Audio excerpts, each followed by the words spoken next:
मंदिर बहुत पुरातन मंदिर हूँ छोट थी मंदिर सब लोकर भावना थी कि गोटे बड़ आकार मंदिर को महादेव बड़ आकार मंदिर करेंगे तो समस्त सहयोग होता मंदिर सरकार भी सहयोग था मंदिर मंदिर कम सब सरला आज पूजा आज कलश शोभा यात्रा 108 कलश शोभा यात्रा शोभा यात्रा हो सब गाँव लोक मन खुशी अच्छी कहीं एत दिन स्वप्न एत बड़ गोटे खुशी कथा आज दिन तो समस्त बहुत खुशी होती। अमावासी बहुत दिन संघर्षमय पर मंदिर पूर्णांग होती पूर्णांग आज मोर प्रथम शोभा यात्रा आरंभ होती से शोभा यात्रा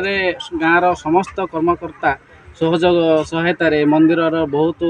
समस्त दान सहित समस्ते सहयोग आज संपूर्ण जो भगवान कथा आसे जो प्रभु कथा आसे से आनंद आपे आपे सृष्टि हुए मंदिर प्रतिष्ठा बेले कि आनंद आम उपलब्धि करुँ कलश शोभा यात्रा भाषा कही हम ना ये कार्यक्रम 4 दिन धरी चलो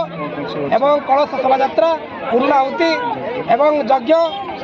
सांस्कृतिक कार्यक्रम एवं हजार हजार लोक प्रसाद सेवन करेंगे। शोभा यात्रा जल यात्रा एवं अन्नप्राशन ए हजार हजार लोक मान आपायित कर सांस्कृतिक कार्यक्रम पाला 2 दल आसुँचे कि आपणकर चिन्मयी शतपथी एवं गौरव स्वाई से आसंदा ना आज संध्या ठारू एवं आसंदा काली संध्यारे